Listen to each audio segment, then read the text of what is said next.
Halo teman-teman semuanya. Oke, pada video kali ini, sebelumnya aku mau perkenalan, nama aku Hana, CP061, yang akan memperkenalkan pada modul purchase di Odoo versi 16. Nah, kita akan membahas bagaimana sih operasional modul purchase dan juga nanti apa yang akan kita buat dokumennya dalam modul purchase. Nanti kita simak ya teman-teman.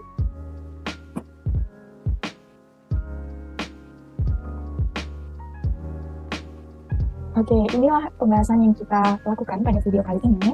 Pertama, aku akan memperkenalkan modul purchase-nya sendiri, pengertian dan alur bisnis. Lalu, yang kedua, pembuatan purchase order dan juga RFQ atau request for quotation. Nah, ini merupakan proses bisnis utama dari modul purchase pada Odoo versi 16. Yang ketiga itu create product, dan jadinya ini merupakan nanti proses bisnis tambahan yang mana ini menjadi salah satu ciri khas dalam pembuatan purchase. Oke, kita masuk kepada yang pertama, pengenalan modul purchase. Baik, purchase ini teman-teman merupakan proses pembelian ya, proses pembelian dalam proses bisnis yang dia menyediakan barang-barang penunjang produksi yang juga dialah yang akhirnya nanti mencatat transaksi serta laporan-laporan yang bersifat pembelian ya, pembelian baik barang dan jasa yang nanti tentu akan dibutuhkan untuk operasional perusahaan. Nah, contohnya itu kayak kekurangan barang baku, terus nanti kekurangan barang-barang untuk penunjang bisnis lainnya. Kan kita sering kekurangan barang ya, misalkan kita bikin bisnis, pasti ada hal-hal yang nanti kita akan beli ya, bahan bakunya, baik bahan baku ataupun nanti barang yang kita perlukan. Nah, itu harus kita beli dengan memanfaatkan modul purchase. Nah, jadinya nanti modul ini itu terintegrasi dengan modul inventory dan juga accounting. Begitu ya teman-teman. Oke, kita lanjut kepada alurnya. Jadi alurnya itu ada 5 ya. Kurang lebihnya begini yang saya gambarkan. Yang pertama itu pengajuan RFQ. Nah, pengajuan RFQ ini ternyata memang dibutuhkan untuk pembuatan ya. Jadi RFQ ini yang nanti akan dibuat oleh pihak perusahaan dan ini nanti akan dikirimkan ke vendor ya. Oke, ini akan dikirimkan ke vendor. Oke, request for quotation itu apa sih ya? Sama halnya seperti video sebelumnya ya, quotation juga. Jadi ada penawaran. Jadi kita akan meminta penawaran lah gitu ya, istilahnya merequest penawaran kepada vendor gitu ya. Bahwasanya ini ada beberapa kriteria barang, jumlahnya serta harganya yang ingin kita yang ingin kita beli gitu. Nah, dari vendor nanti kita akan kirimkan ke vendor melalui email ya. Jadi pengirimannya itu ini mohon maaf ada typo sedikit ya, pengiriman RFQ ya maksudnya. Vendor itu dipilih sehingga RFQ-nya dapat dikirim. Jadi nanti vendornya itu dari RFQ kita sudah pilih, lalu bisa kita kirim nanti ke vendor yang bersangkutan.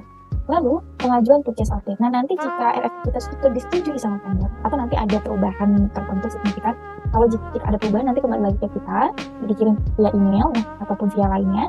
Nah, nanti kita akan merevisi apa yang kita inginkan sesuai kesepakatan dengan vendor. Namun jika sudah disetujui, langsung nanti terbuat purchase order ya, terbuat purchase order di mana nanti akan diproses oleh pihak vendornya untuk untuk barangnya. Nah, setelah itu pengiriman barang, vendor ini langsung mengirimkan pesanan kita ketika sudah menyediakan barang yang kita tentukan. Lalu akhirnya nanti ada pembayaran pesanan yang mana nanti kita bisa bayar ya melalui bill yang nanti kita minta pada tim finance.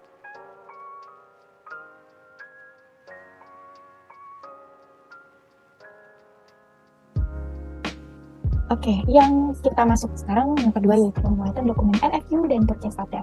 Baik, kita akan masuk nanti kepada sistem sistem pembuatannya. Nah, di sini kita perlu tahu dulu pengertiannya ya. Nah, RFQ ini merupakan surat penawaran ya yang diberikan kepada supplier atau vendor. Nah, ini tadi aku sudah jelaskan. Dan ya ini kita melakukan penawaran dulu gitu ya dari tahap pertama. Lalu yang kedua nanti purchase order ya. Jadi purchase order ini merupakan dokumen pemesanan yang benar-benar sudah fix dan barang yang berisikan barang yang ingin kita beli begitu. Oke, kita langsung saja masuk ke dalam praktiknya ya. Aku akan tunjukkan kepada teman-teman untuk praktiknya.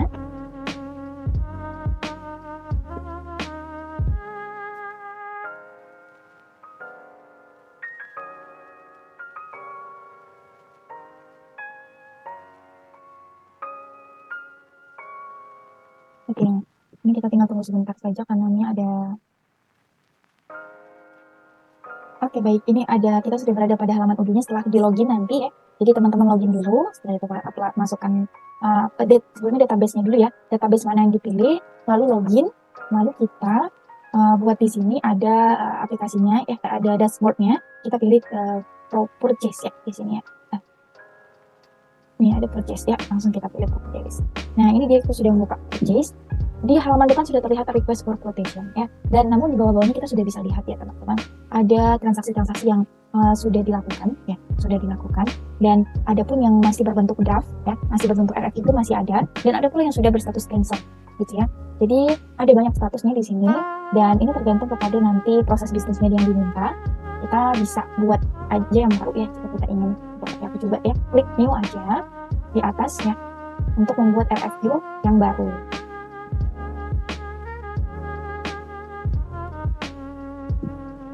Nah, inilah tampilan dari RFQ-nya.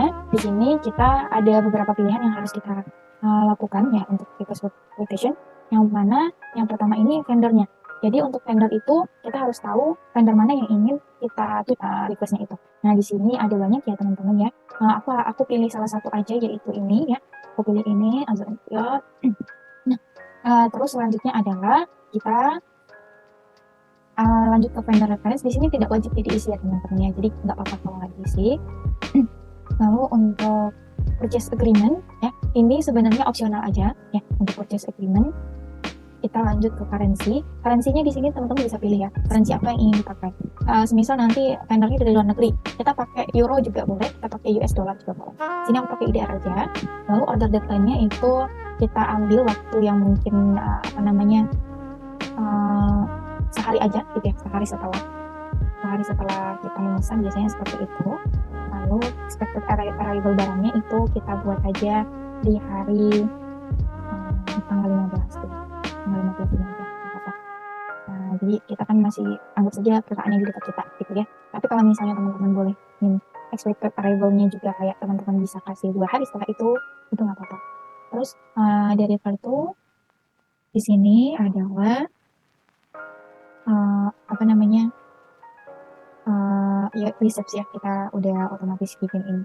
Lalu ada add a product. Jadi tentunya kita harus kasih produk dulu nih, produknya apa aja, yaitu add a product ya. Aku pilih produk yang kira-kira mungkin aku pilih aja di sini meja tamu ya. Nah, di sini sudah ada langsung ya. Kita ganti aja di apa-apa. Nah, untuk menggantinya teman-teman tinggal hapus saja ya di di yang tadi ada logo trash di ujung, tinggal ditekan, kita add a product. Oke, ini kita buat aja add a product. Kita bisa search more ya teman-teman kalau pengen search produknya. Jadi aku pilih kita pilih apa bagus, kita table kit ini ya, kita buat pilih table kit. Terus aku juga akan pilih beberapa barang lagi ya, mungkin sekitar 3 barang lah ya, 2 barang lagi lah ya. Aku pilih official small size newspaper rack-nya aja, oke. Terus juga ada produk, kira-kira mungkin yang lainnya kita bisa cari aja di produk yang tersedia. Nah, produknya ini teman-teman, ini kita yang upload, kita yang masukkan ya teman-teman ya, kita sendiri yang masukkan sesuai dengan vendor yang kita ingin tuju. Jadi kita punya daftar vendornya, dan juga kita punya daftar price list ya. Ini namanya daftar price list yang nanti akan tercantum. Tentunya ini kita harus punya master data price listnya ya, master data price listnya, yaitu data-data, kumpulan daftar data-data yang kita perlukan nanti untuk keperluan harga. Jadi di sini tertera harga, dan juga tertera harga per unit, dan juga barangnya itu tipe apa aja gitu ya. Kita bisa aku ambil chair aja karena kita tadi udah punya chair, udah punya table. Jadi ini kuantitinya terserah aja, aku akan isi 5, jadi hasilnya jadinya segini ya banyaknya, 160. Terus kuantiti yang ini, newspaper ini aku isi 3. Untuk unit price-nya aku bikin kesepakatannya ini aja ya teman-teman ya, kira-kira berapa ya, mungkin bisa karena 3 jadi kita kasih 360.000. Oke. Nah,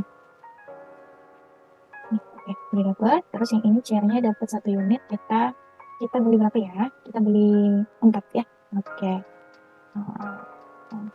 4 unit ya. Oke.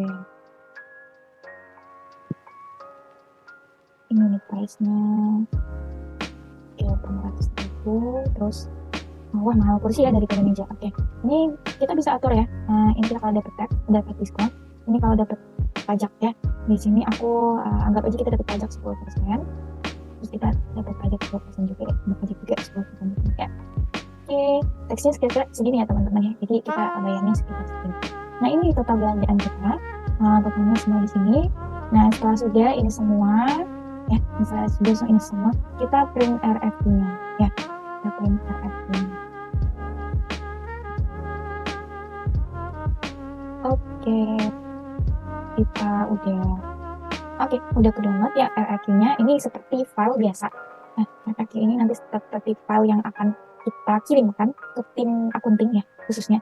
Ini kita kirimkan ke, maaf, request for quotation ini belum kita kirimkan ke akunting. Nah, ini kita kirim ke vendor ya, yang request for quotation ini. Lalu nanti ini akan kita send by email ya, send by email. Nah, tadi kan udah aku send by email ya, teman-teman, sekaligus. Jadi, setelah ini, kita langsung saja, setelah kita selesai dikirim, RFQ-nya sudah kita kirim ya ke teman, sekaligus tadi mengirim ke ini. Oke, terus dari apa namanya, kita dapat pesan dari vendornya, ternyata mereka punya sekian barang gitu, kurangin lagi deh kamu beli barangnya. Udah kita ganti di sini, belinya jadi sekitar 3 deh gitu ya, karena mungkin mereka punyanya cuma 4 doang gitu. Ya udah, ya 3 doang, ya udah kita beli 3. Oke, jadi akhirnya totalnya kayak gini. Terus kita resend by email, oke, untuk menyusun kembali. Nah ini ya, ini akhirnya kompos emailnya. Ini adalah attachmentnya, ini adalah filenya. Kita tinggal scan. Ini tidak 100% ke vendor. Terus kita confirm. Kalau misalnya dari confirm ini kita lakukan ketika nanti sudah di ini sama vendor, sudah diterima. Oke, jadi kita confirm order. Nah ini oke, udah selesai. Jadi ini di lock ya, udah ke lock, dan kita sudah punya ini. Nah ini filenya udah kebuat di sini semuanya. Di sini filenya ya. Ini kita sudah punya, kita sudah sudah purchase order ya. Kita sudah kirim dalam bentuk purchase order. Nah kita unlock dulu baru kita masuk. Ini udah bentuknya purchase order. Di sini kita bisa lihat receipt-nya ya. Ini yang akan kita kirimkan kepada inventory ya. Ini yang akan dikirimkan ke inventory, dan ini inventory ini akan melihat akan masukkan nanti barangnya, daftar barang ini ke dalam daftarnya juga gitu ya. Jadi request for quotation ya. Nah ini kita tinggal klik validate ya. Kalau misalnya sudah divalidasi, nanti akhirnya akan statusnya jadi done. Di sini aku langsung ke bagian ini aja. Oke, kita akhirnya udah selesai. Kita akan kirim ke accounting untuk meng-create bill ya, gitu ya, kalau inginnya. Nah ini nanti draftnya untuk meng-create bill. Yang bill ini akan kita kirim ke accounting untuk harga, untuk pembayarannya ya, pembayarannya melalui apa. Ini nanti kita lakukan di pembeliannya melalui ini, isi aja teman-teman ya, nanti hasilnya seperti bill biasa ya, seperti draft bill, dan ini filenya akan kita kirimkan kepada vendor gitu setelah disetujui oleh accounting gitu ya. Setelah disetujui dan juga diberikan billnya dari accounting. Oke, setelah itu kita kembali lagi ke PO-nya. Nah ini dia purchase order. Jadi sampai sini saja. Setelah nanti teman-teman menerima produknya, di sini ada receive product. Jadi klik ini, klik ini ya guys. Nanti ada beberapa file nantinya yang perlu kita lakukan. Di sini ada validate jika sudah selesai semuanya ya. Nah karena kita bisa mencetaknya gitu ya, membuat dia terkonfirmasi. Jika statusnya sudah done, ingat kalau statusnya sudah done, di sini tidak bisa dihapus ya teman-teman ya. Jadi transaksinya tidak bisa dihapus jika transaksinya sudah done. Jadi ini sedikit kekurangan dari Odoo. Sebenarnya tidak kekurangan juga, tapi karena mungkin strict dengan beberapa data yang masuk ya. Jadi misalnya data ke inventory itu akan selalu ada, jadi tidak bisa dihapus sama sekali. Karena data-data inventory ini merupakan data-data yang sifatnya bersangkut paut sekali ya. Dan ketika kita sudah bilang validate atau done selesai, maka itu tidak bisa lagi diganggu kita gitu. Jadi tapi jika teman-teman yakin sudah selesai, tidak apa untuk dibikin. Jadi ketika ingin mendelete pun kita tinggal buat application dan delete. Oke, dengan catatan semua transaksi kita harus cancel dulu ya teman-teman ya. Jika teman-teman ingin melakukan pembatalan dari transaksinya gitu. Oke, itu saja. Kita lanjut kepada pembahasan selanjutnya.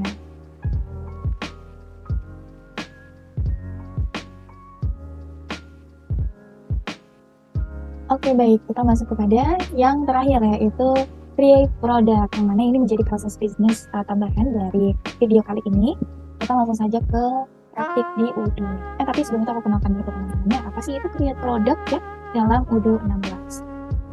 Oke, create product ini merupakan salah satu fitur dalam UDU Purchase yang intinya ya memberikan informasi produk ya. Jadi bukan memberikan saja, tapi mencatat juga ya, membuat catatannya.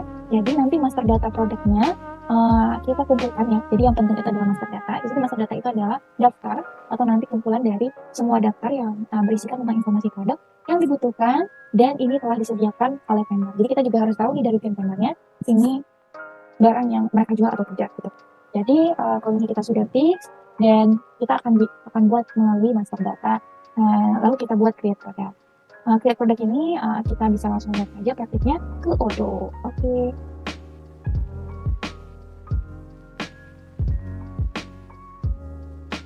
Nah, oke, teman-teman, kita langsung saja. Ini kita klik purchase lagi. Ada purchase, ada orders, ada product, reporting, dan configuration. Untuk meng-create produk, ya teman-teman langsung saja buat di sini ya teman-teman ya. Oke, di produk ya, produk. Nah, akan tampil seperti ini produknya. Ya, jadi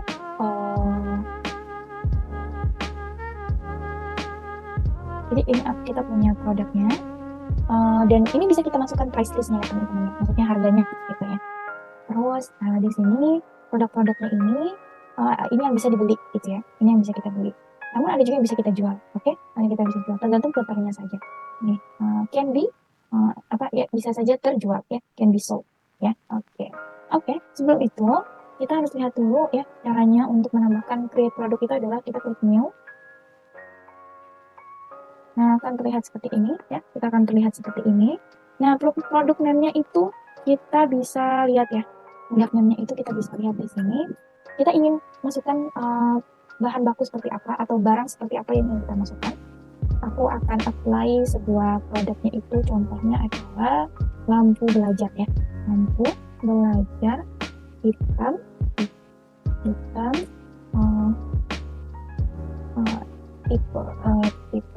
kecil. Oke, kita buat klik aja. Terus can be sold, ini berarti dia bisa terjual atau bisa juga dibeli gitu. Sedikit lagi, jadi aku akan buat dua-duanya aja. Terus kita bisa lihat produk tipenya ini, kita bisa lihat consumable atau service atau storable product gitu ya. Kita bisa isi dengan consumable juga boleh, storable product juga boleh. Aku akan isi storable karena dia termasuk bisa saja storable product ya. Invoicing policy ya, ini kita isi invoicing policy ini dengan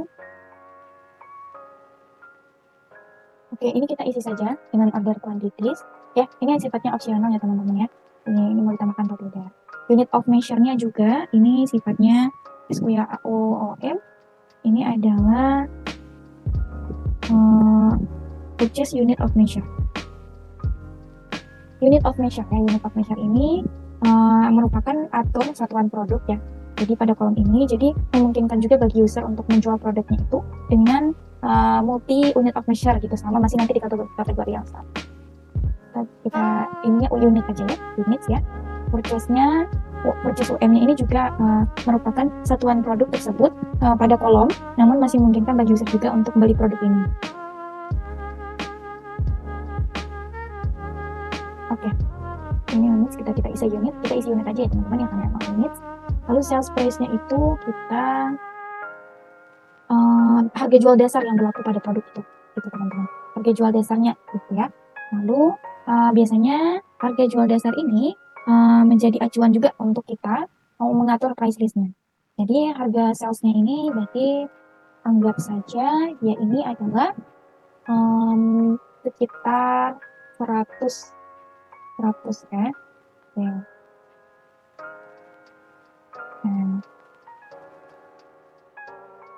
Harga jualnya harga belinya dulu, coba kita lihat ya. Harga belinya kita isi sekitar 80.000 ya, 80.000. Ini kita buat aja 100.000 ya, 100.000. Nah, ini 80.000. Produk kategorinya all ya, all dari kita all dari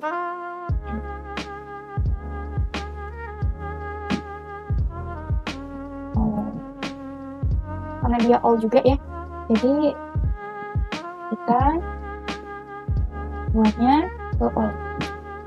Oke, jadi internal reference, kita masuk ke internal reference. Nah, internal reference kita akan buat di sini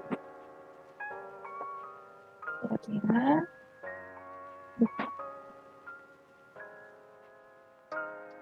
oke, internal reference ini merupakan kode ya. Jadi ini merupakan kode yang akan kita isi sebagai user agar kita bisa memudahkan melakukan pencarian data ya. Jadi karena lampu ini satu, jadi kita isi saja, tidak apa-apa, tidak bisa diisi. Tapi kalau misalnya kita ingin isi, buat saja tipe ini, kata LMP 120. Oke, LMP 120. Barcode, lalu di sini ya ada barcode ya. Apabila user menggunakan modul barcode, user dapat mengatur nama barcode dalam ini. Jadi ini opsional, jika ada ya, kalau tidak ada juga tidak apa-apa. Lalu ada selanjutnya di sini produk teks ya, ini akan melihat tagnya itu produknya tergolong kemana saja, tapi ini opsional juga.